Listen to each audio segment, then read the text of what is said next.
Hey folks, this is Fernando doing another video for the Modern Survivalist, and this video is going to be about modern survivalism and children, especially about how you would be dealing and caring for kids during an economic collapse, thinking about some of the things we went through with our own kids in Argentina.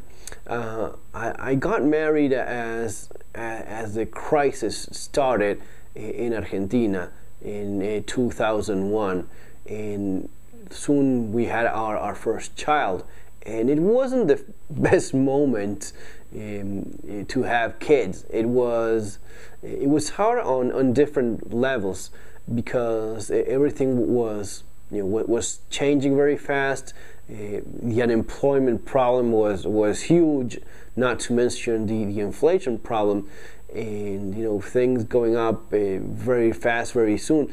15%, 20, 30% all of a sudden from one day to another. And especially for baby products, most of those which were imported would have gone up 50%, 70% all of a sudden, or they may not have been imported at all anymore. So it was a complicated period of time. Some of the baby foods that were imported stopped being imported anymore, and you just didn't have them. Thinking about all that, the best suggestion, absolutely the best thing to do if you have a child, not only during an economic collapse, any problem, any disaster you could possibly be dealing with, the best thing if you have a small baby is to have him being breastfeed. With breastfeeding, you cover a number of potential problems, so many of them. And the issue about what you would be feeding a child, if you're just breastfeeding him, that's gonna be his food for months and years to come. So you're already taking care of that. You don't have to be worrying about one brand of baby food being available, or if it suddenly went up 50% or not. It's just a matter of keeping the mom healthy and well fed, and nature does the rest. It's or worrying about where you could possibly find it and such. Then you have the thing about health and the immune system of the baby being boosted by breastfeeding. During the period of breastfeeding, the mother transmits the immunities acquired that she has to the child. And keep in mind that during these periods of time, you're talking about more diseases, you're talking about more illnesses and diseases spreading through society because of these socioeconomic problems. With more poverty comes more diseases, and that's one of the best ways to keep your child healthy and safe from all this that is happening around them. You definitely worry about other things as well. Well, in terms of still thinking of breastfeeding, when there's a disruption of services, when there's, as we saw, looting of supermarkets nearby. Imagine you have to go buy formula, and in the middle of that, there's rioting and looting, and there's no way of getting any of it. You would be in a complicated spot. But if the baby is breastfeeding, it's not a problem. It's the way of ensuring that your child doesn't have to worry about food at all, as long as a mother is with him. So that on its own, it's a huge advantage, a huge one. So then you have other things that you may take for granted in other places, like the ability of just walking in a park, or having a little bit of outdoors time, or in a playground. In places like Argentina, all those things are not that simple. First of all, most most playgrounds in parks and public parks in Argentina are in awful shape.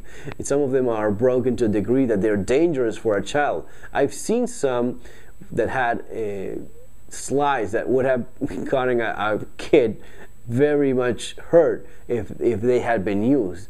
And that's just one small part of it. Then you have they're not kept at all. The parks are dirty, and the danger of being in them in the first place. So because of all these things, in general, people will try to stay home. If you have a house with a backyard, something where to be a little bit out in the sun but still being safe, that's usually, if possible, that's usually what most people will go for. Others, some folks just do the best that they can, and especially if you live in some of the nicer neighborhoods, some of them, not all of them, but you have a few nicer places to go to with kids. But in general, for most people, it will be that situation. Poorly kept parks and very dangerous as well. So you kind of try to avoid them. Then there's the problem of what a child understands as time goes by. And in general, kids are more resilient mentally than adults. Adults will be worrying about things that a child will have no concern whatsoever. You will be losing sleep over having a job, having money to put food on the table, pay rent, and keep your family afloat, while a child will be thinking of something else and not worrying in any of those things. If you have to go with less money or no money, it's gonna be a much harder thing on you and on your wife or husband than in your kids. Kids can deal with that much better.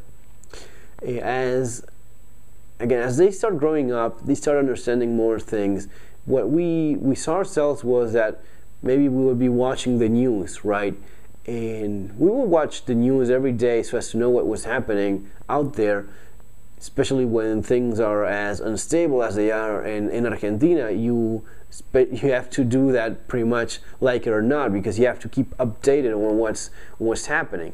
And as you can imagine, with the amount of crime that you have in places like Argentina, it would be every single day turning on the news and someone being shot, killed during a robbery, during a break-in or something, some violent incident of some sort.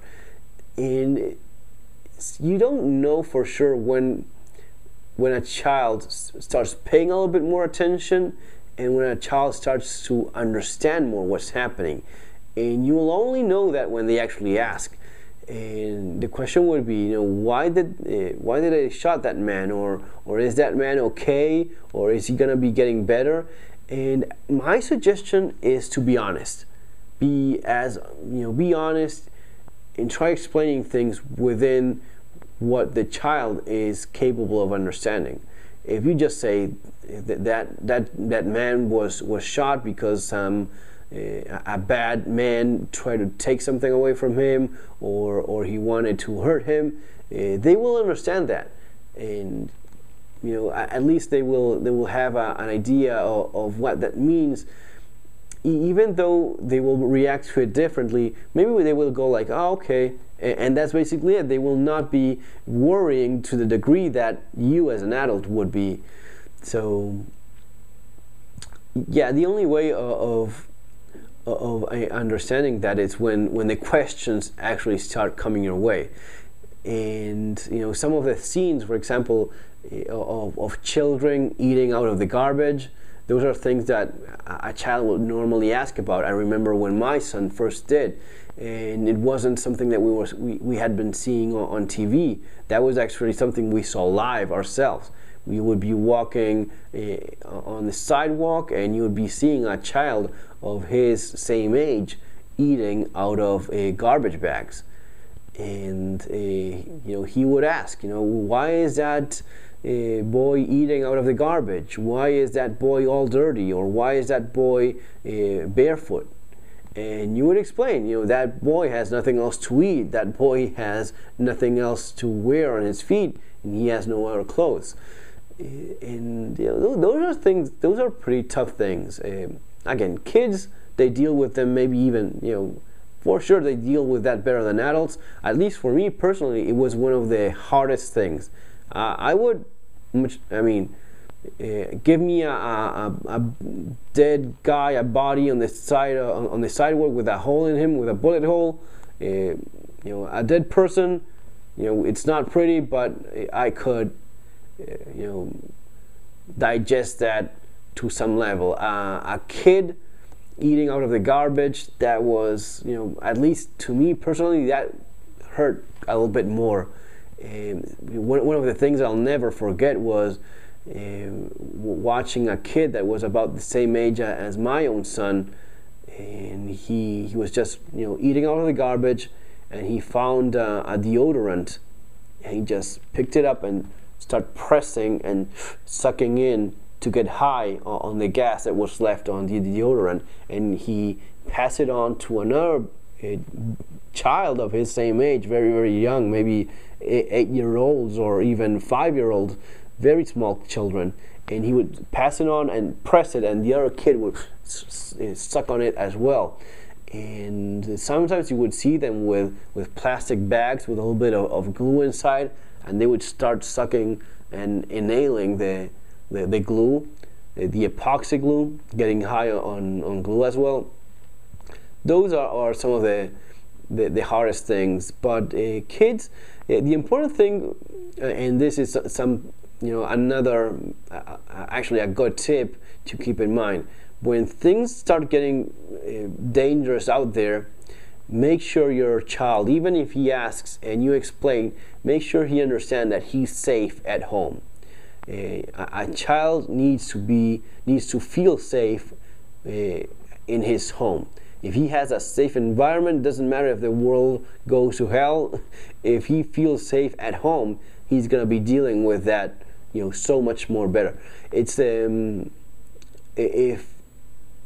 in an attempt of explaining what's happening out there, you make a child scared and feeling and not feeling safe at home anymore, you're opening a can of worms of potential problems you won't even want to touch with a 10-foot pole.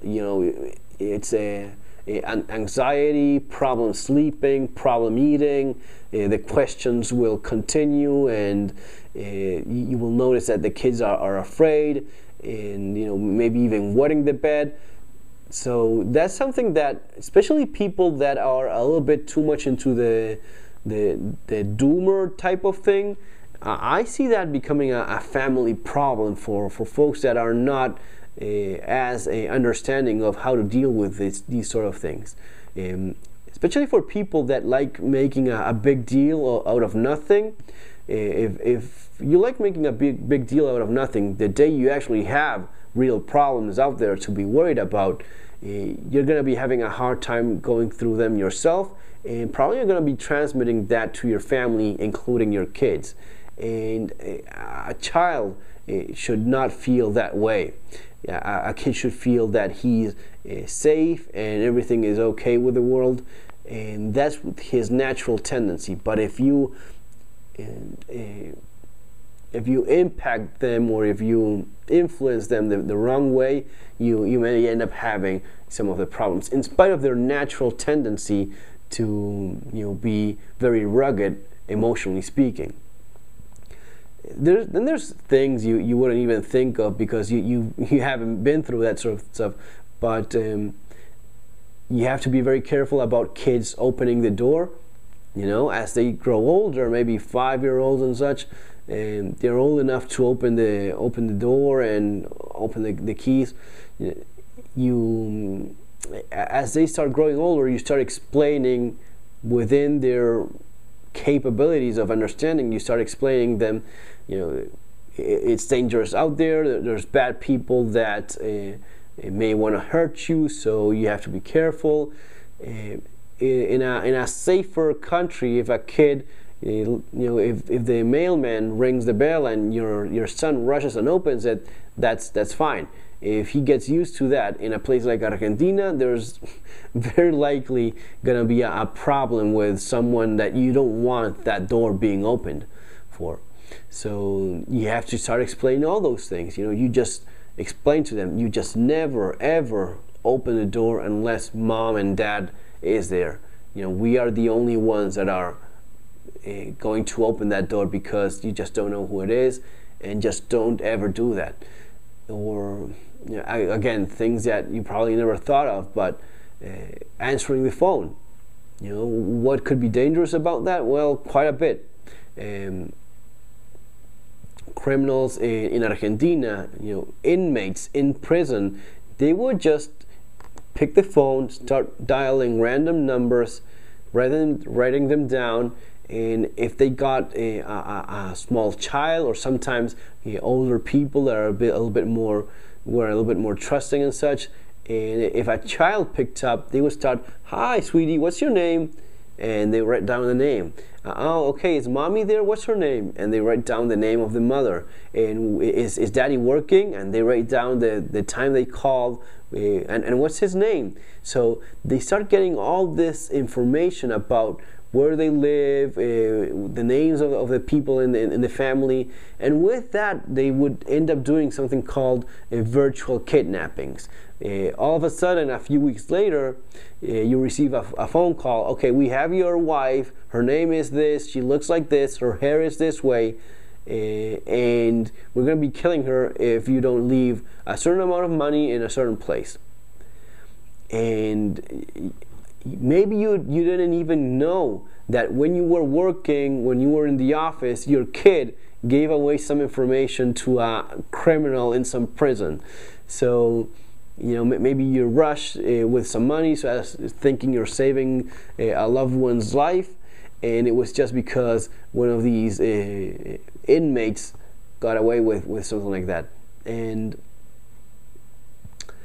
you would be thinking, well, how likely is that to happen? Well, these guys, they are in prison. They have all day long to do these sort of things. So maybe out of 100, one works out, but it's still good business for them, because that's what they do all day long. They try these things out and make it work.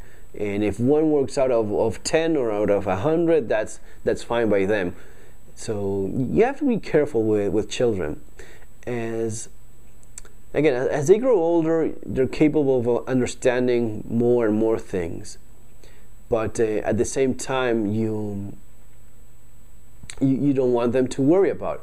But my suggestion would be just to be honest. I remember during the time that we had in Buenos Aires, the bird flu was quite a bit of a problem. In my kids' school, two people actually died.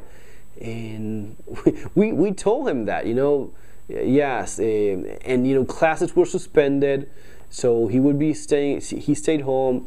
We would pick up some of the homework for him to do and such, and he knew that two people, I think it was a student, and I think one of the workers, I think it was a kitchen worker or a cook in the school, that had died. And he just took it as nothing, while you were worried to death because of what had happened. My son was like, okay, well, yeah, he's not taking it the same way, and he got sick as well with flu, and we were worried a lot about him as he went through that. But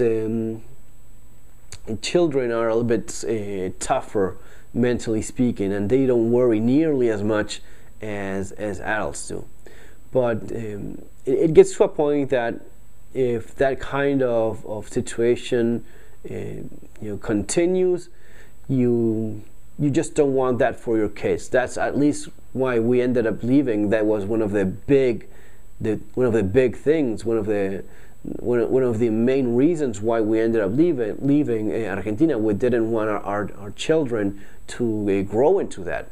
As they start getting older, understanding more stuff, they start living more on their own, and they start living more in this environment that you don't want them to be in. So, yeah, and the level of violence in general in society reaches schools as well, and children as well. In a violent society, kids are also violent.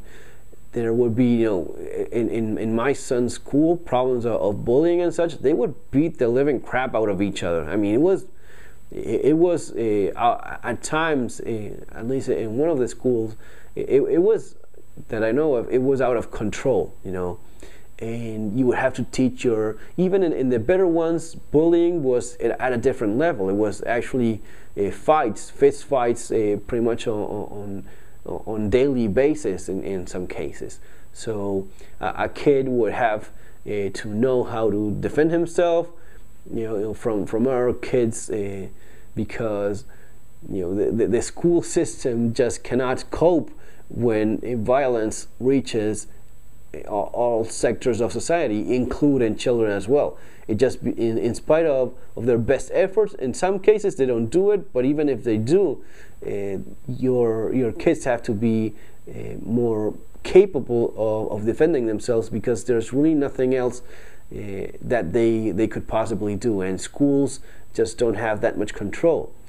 And at times it would even get dangerous. Like there was a kid that would be taking a knife to school, and in some of the public schools, kids would go like with guns to school as well, and there would be some incidents of shootings.